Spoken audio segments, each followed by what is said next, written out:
Hey, friends, I almost did a talk back in December called God Has a Sense of Humor, and then we got snowed out. So, God does, in fact, have a sense of humor, I think.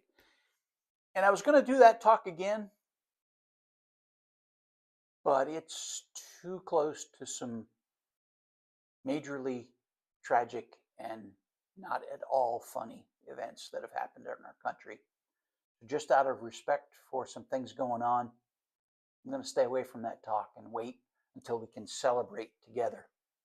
Okay?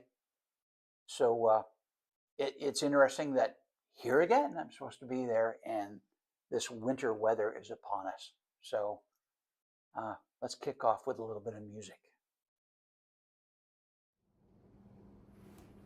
In the silence there is peace.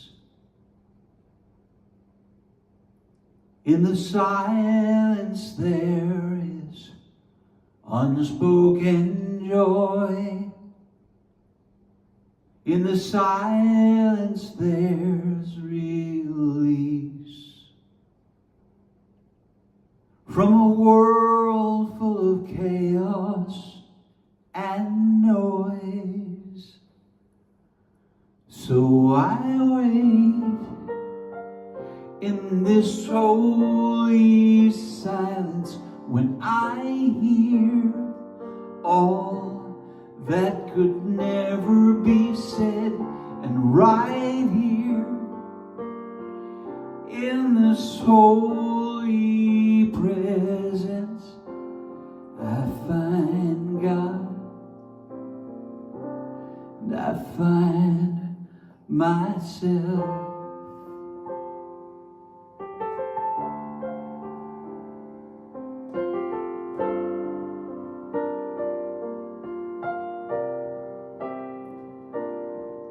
In the silence there is peace. In the silence there is unspoken joy. In the silence there's release from a world full of chaos and noise. So I wait in this holy silence when I hear all that could never be said, and right here in this holy silence I find God.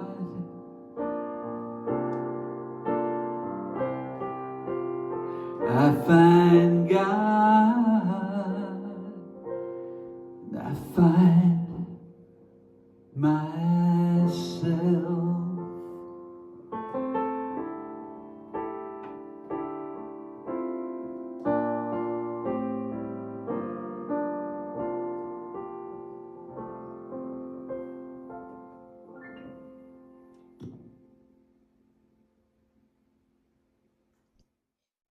Hey, friends, I'm Sean O'Shea.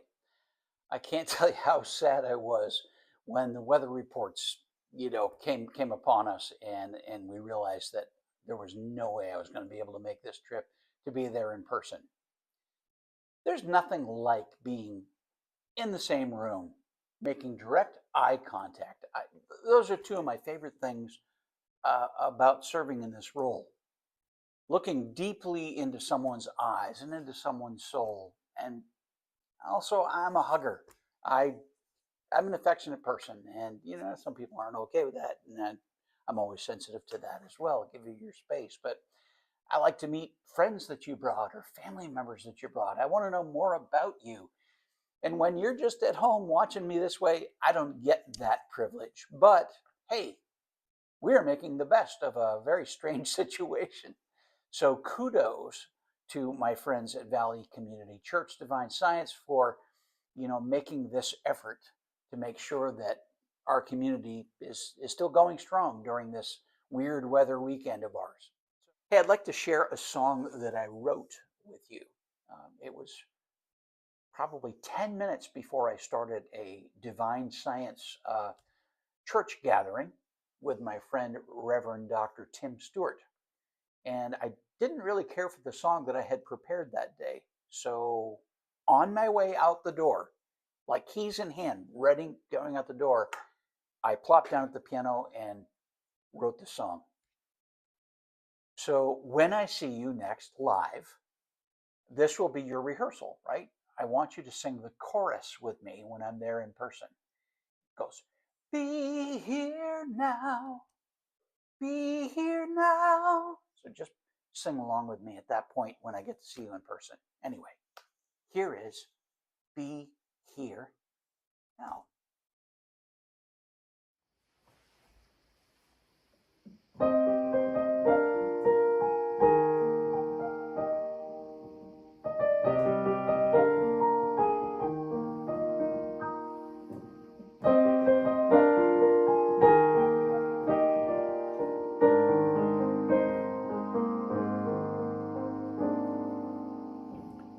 Why did I say the things that I said?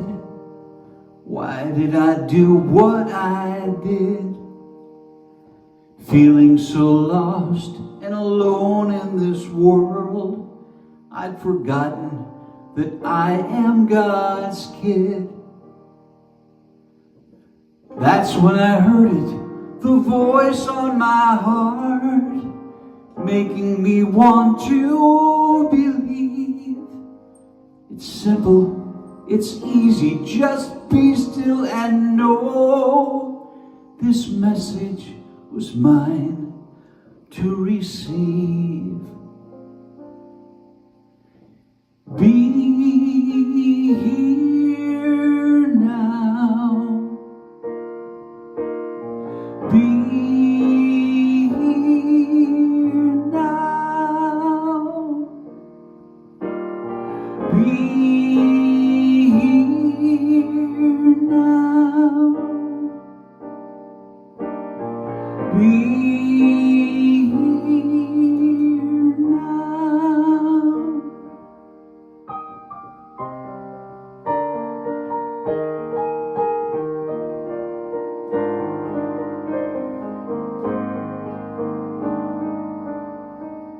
Breathing in life, I breathe out all my fears.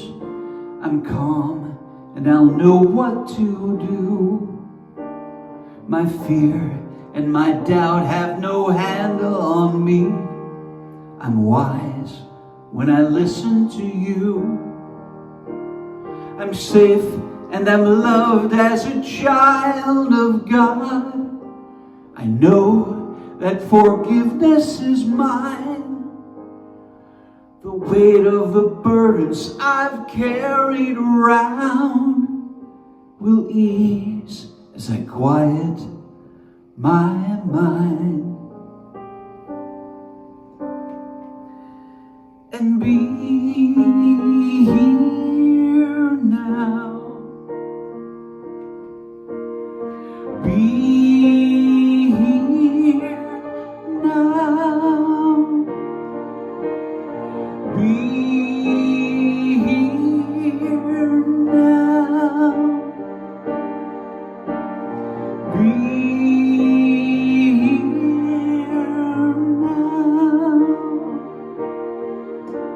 Be here now. Be here now. Be here now. Be here now. Be here now. Be here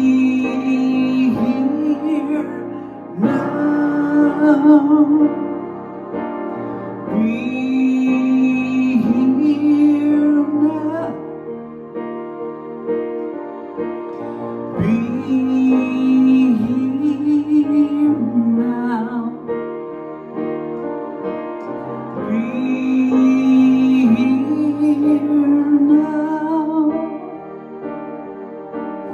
Be here now.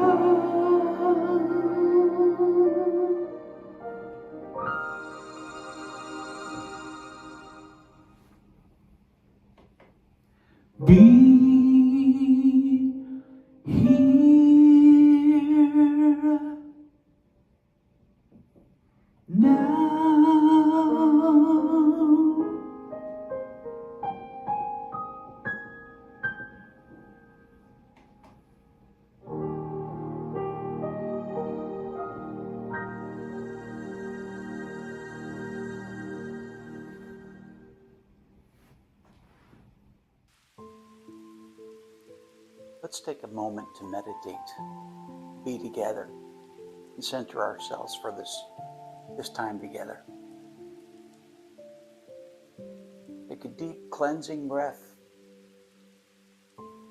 Breathe in the love and the light, and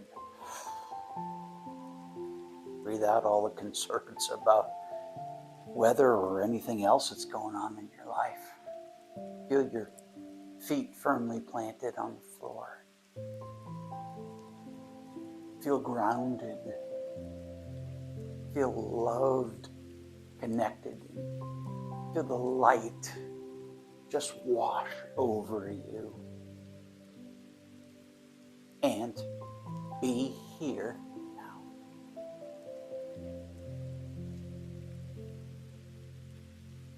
Mother, Father, God, divine universe, thank you so much for this time together, for the love, for the opportunities, for the ability to serve one another. We are so grateful for our community, Valley Community Church. It's a magical place because you are always there with us. Thank you for the guidance. Thank you for all the love. We will use these gifts wisely. For this we are grateful. And together we say, and so it is. With that, welcome to our home here. Laurie and I live here in Cookeville, Tennessee, which is a little over 5 hours of a drive from you, up Route 40, almost exactly halfway between Nashville and Knoxville. One day, I totally see us living in or around Roanoke, but right now we need to be here for family matters, and this is a pretty good circumstance for us. So welcome to our home. I'm actually sitting at a kitchen counter. Think about it. How many times have you visited with a dear friend at a kitchen counter? Maybe you're prepping a meal or they're prepping a meal or something. It just seems to be such a great gathering place. So I do have an office and a studio downstairs from here, but I wasn't feeling that kind of formality involved in this. I just wanted to sit and visit with you. So hopefully that's okay with you. What came to mind today, or at least what was my plan when I was originally traveling to see you, was to go with my talk called Flying at a Higher Altitude. And I toyed with the idea of reverting to maybe a different talk and saving this one for when I'm with you in person. But yeah, I think I'm just going to stick with it because this has been really benefiting me. Little side note, I generally send out inspirational messages and deliver talks kind of selfishly with myself in mind. In other words, a lot of times I write what I need to hear, and then it pleases me greatly when other people say, wow, it's like you were talking to me. I needed to hear that today. That's just a fringe benefit because honestly, I'm just like any of us, I struggle. I wrestle with things. I'm looking for answers. I'm always seeking. And hopefully that will never change. Otherwise, I think you better check my pulse because I'm always going to be growing, especially spiritually. How this all came about is, I was in the corporate world and I traveled the United States rather frequently. So as you can imagine, I have had some pretty interesting plane rides. Some of them have been magnificent, sitting with celebrities and visiting with people or making new friends and all kinds of stuff. One day in particular, it was just not pleasant. I looked out the windows and this is what it looked like gazing out the window. Very scary. And the plane was just it wasn't just a little bumpy. It was boom, boom, boom, and dropping and rising and dropping. It was hitting these pockets, you know. I always got car sick from the time I was a little kid, and yeah, today was no exception. It was just brutal, and I'm just fighting it, and trying to hang in there. But I keep looking at the seat back pocket for that magic bag I might have to grab. Not a very pleasant way to go, right? And so it's really bad. And I'm thinking, okay, it's just gonna be a minute, but it didn't seem to stop. Mm. The pilot came on, and this is how I hear almost every pilot's announcement. Hey, folks from the cockpit. I'm going and that's going on. And so,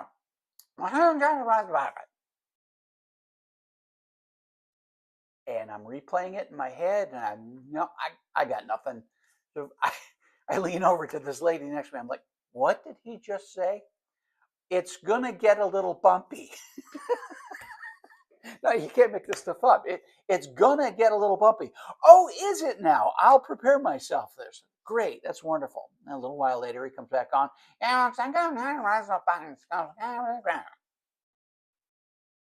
Again, what did he say? It's tough getting older, you know. Rock and roll bands, I struggle to hear as it is, but sometimes those plain speaker systems are the worst.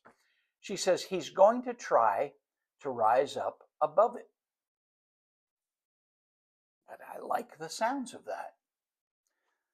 It got a little bit worse, just like he said. It did get a little bit worse and a little bumpier, but pretty soon, all of a sudden, all this rumbling. Oh, you could hear suitcases falling over in the bins above. You could hear stuff rattling around, and you could also hear some stuff in and around the cabin that you don't really want to hear. And all of a sudden, and it smoothed out. And I looked over, and there's this bright light. And suddenly it looked more like this outside the window while we were coming up and coming out of it. And it looked really beautiful. So it just started me thinking about how many times our lives are stormy. I know it's up to each of us to determine what stormy is. Maybe it's a work related problem or pressure. Maybe it's financial challenges. Maybe it's health challenges. Maybe it's marital, family matters. So many different things. Maybe it's all of that, all piled on at once. You know, been there, done that, and got the t shirt. I get it. But when those storms hit and we're in it. The plane is rocking and rolling. The plane is your life, by the way. And you decide, like this experienced and wise pilot, I'm going to try to get up above it. Your altitude is your attitude. So you try to rise up out of being in it, emotionally involved in all of it, and rise up above the clouds, the storm, where you're looking down on the storm. Not as emotionally involved as you were when you felt like you were totally in it and immersed in it. How often do we feel like this poor person, right? All the weight of the world on our shoulders. It's not always easy to have the presence of mind to psychologically move yourself up out of that storm so that you're not so involved in it. When we are emotionally involved in anything, I suggest that it is harder to get a clear and concise idea of what you should do next. It's hard to be still and know when the plane's rocking and shaking and going crazy like this, isn't it? And yet we need to be still and know what ours is to do next. It's not easy. Trust me, I know this. It takes a lot of spiritual practice. But I had the opportunity during a recent couple of storms in my life to put this into practice.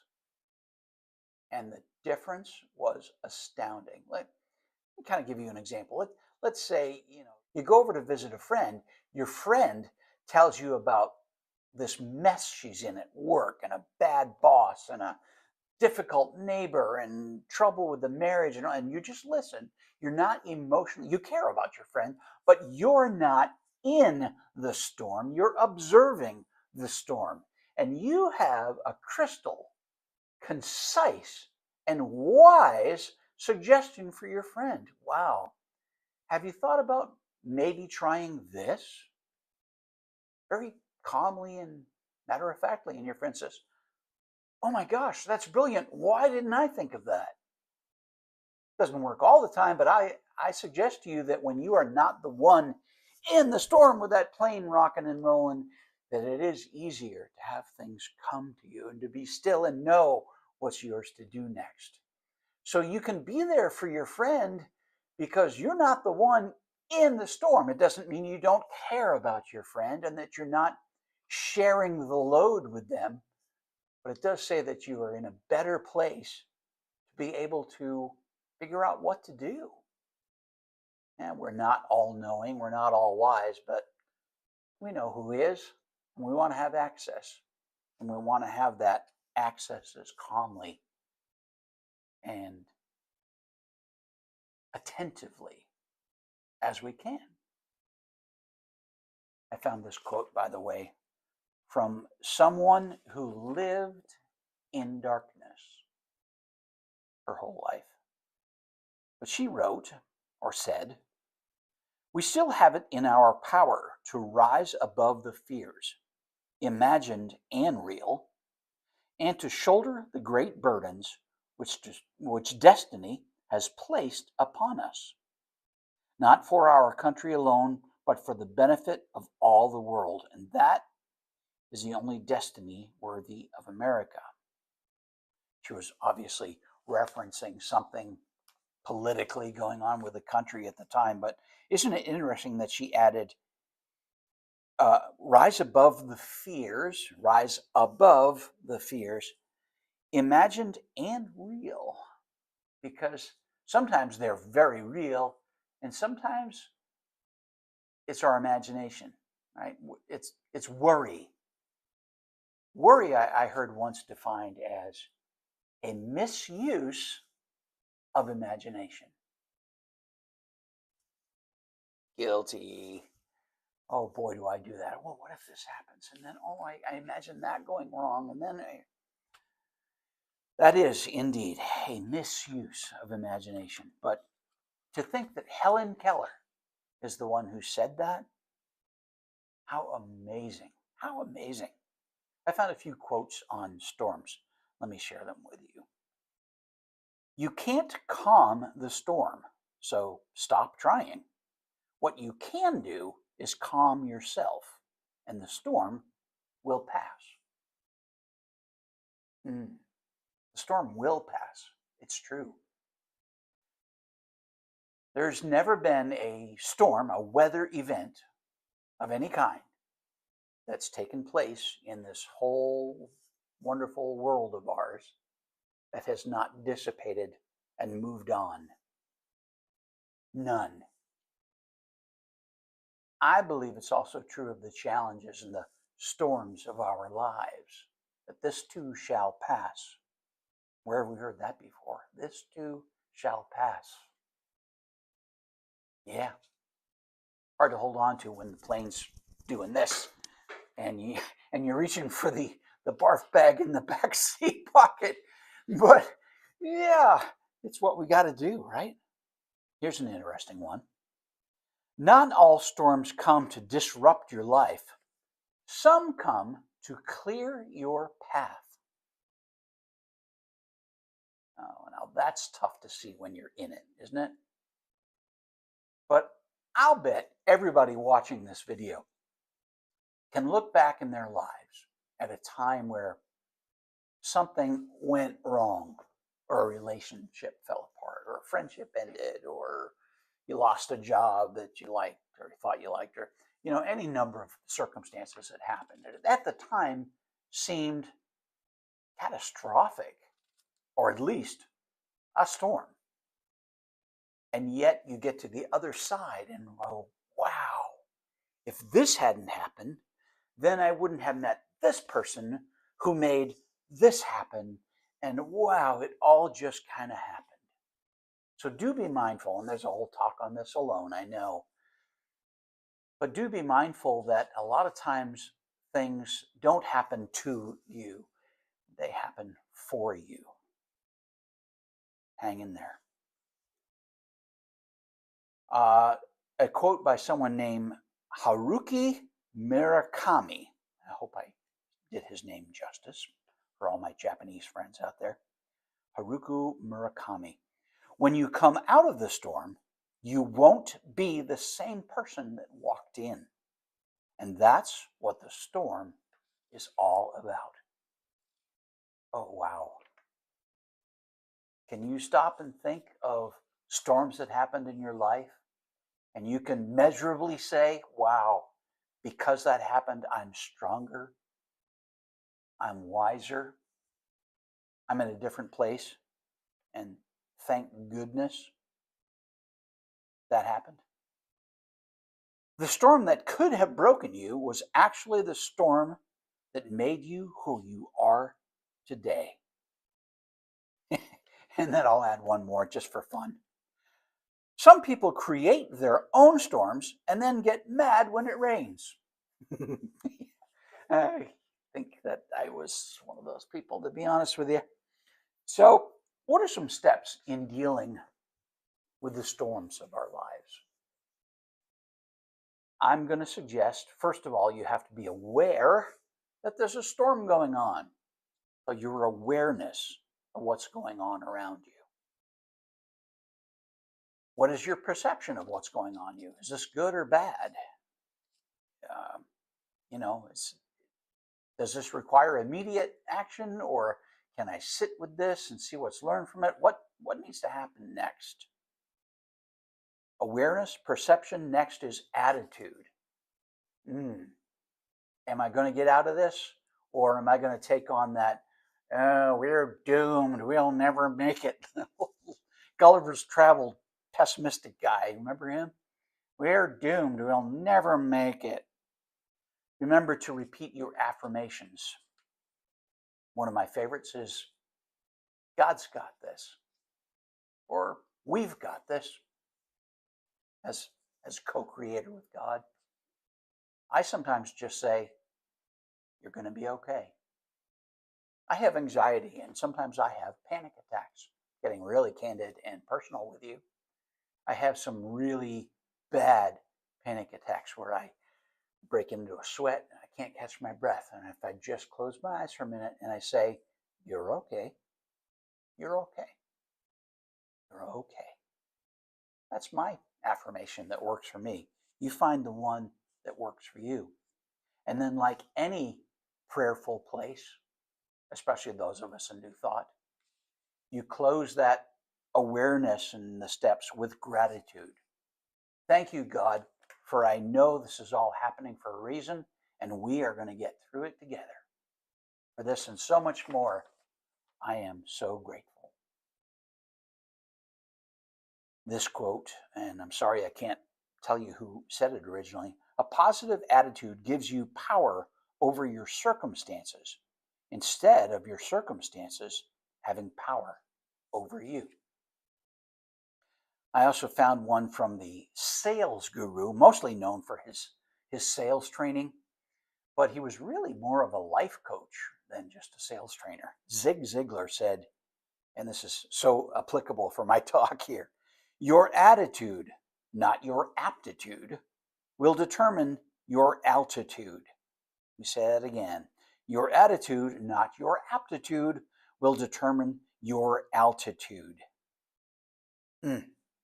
Wow. Give that some thoughts. There are going to be storms. Hey, we're probably in one. As you're watching this, you're probably in one with white flakes and ice and all kinds of stuff happening. It's okay. The sun's going to come out, things will get better, and just like the obstacles and circumstances that happen in our lives, things get better. Everything happens for a reason, and not to you, but for you. Would you like to keep in touch? If so, please visit me at reverendsean.com and sign up to be on my mailing list. I let folks know when there are going to be workshops or speaking engagements in their area, or even sometimes online sessions. We've got all kinds of stuff coming up online soon in the future. Some pretty cool things in the works. As always, thank you to all my dear friends in Roanoke. It is such a super special place, and I can't wait to be back there in person. But in the meantime, I'm so grateful that I get to be here with you in this manner. So thank you for taking a few minutes to be with me today. God bless you. So the truth of the matter is, it costs money to run a church. Keep the lights turned on, to keep the place heated and air conditioned and kept up and repaired, and the list goes on. I hope that you will take ownership of this church. If you have been spiritually fed, this is your opportunity to give back. And I invite you to visit vccds.com, and there's a tab there for giving. They've made it pretty easy. And so even though we're home, there's no basket being passed around, there's no collection plate in front of you. Nobody can see what you're doing. It's just between you and God. I do know from personal experience that tithing returns to me tenfold when given with joy. If you don't feel like you can give to this church joyously, fine, don't. But if you feel moved, if you feel inspired, and you can feel like you can give with joy, I know from my experience that that's going to return to you with the same amount of joy and prosperity and abundance. It's how it works. So God, thank you for this time together. Some of us will be watching at the same exact moment together. Others will see this service hours later, maybe even days later or months later. But there is no time. There is no distance. We are all one. And for this, we are grateful. And we're going to show you that right now with our gifts. And so it is. Thank you. Hey, I want to do a song for you. The song was written by an acquaintance of mine, not a friend, an acquaintance, Nicole Nordeman, who is a Christian artist. And this song is called River God. And it was recorded by my friend Charles Holt, who's very active in New Thought music. If you've never heard Charles, make sure you do. Oh, wow, he's just amazing. He's also a gifted speaker. If you ever get the chance to book him there, do so. Charles Holt, Holt. Charles sings the heck out of this song. I'm kind of doing a version that's a little bit like Charles, but also the original composer, Nicole's. So this is called River God, and I give you a little heads up. This song overwhelms me all the time. It's all about treating a river like God himself or herself. And you just got to take in these lyrics and process them. But almost every time I do, it washes over me with emotion. And so if I don't quite hold it together as well as I'd like, please forgive me and just bear with me. Listen to these lyrics.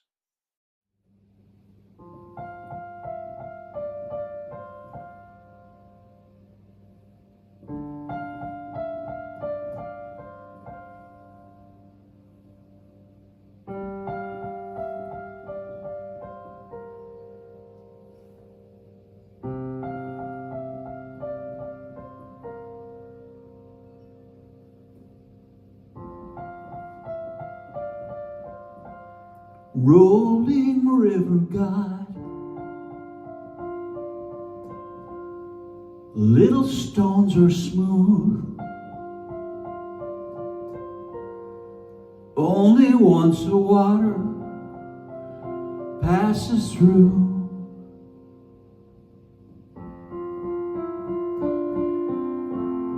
So I am a stone, rough and grainy still, trying to reconcile this river's chill. And when I close my eyes and feel you rushing by, I know that time brings change, and change takes time. And when the sunset comes, my prayer would be just one, that you might pick me up and notice that I am just a little smoother in your hands. Sometimes raging wild, sometimes soaring high. Never have I known this river dry.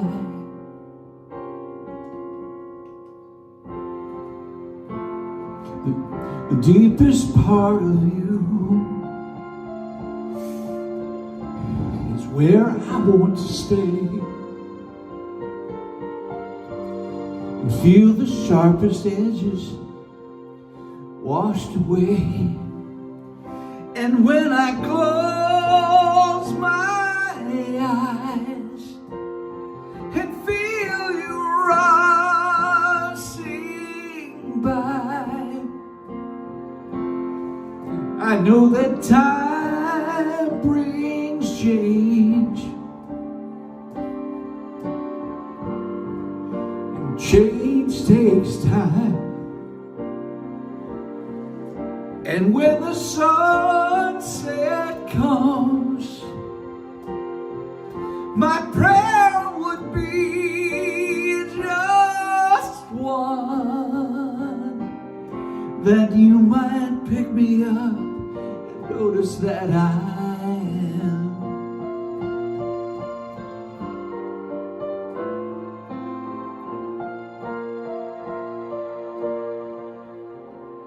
just a little smoother in your hands. Rolling river, God, little stones are smooth, only once the water passes through.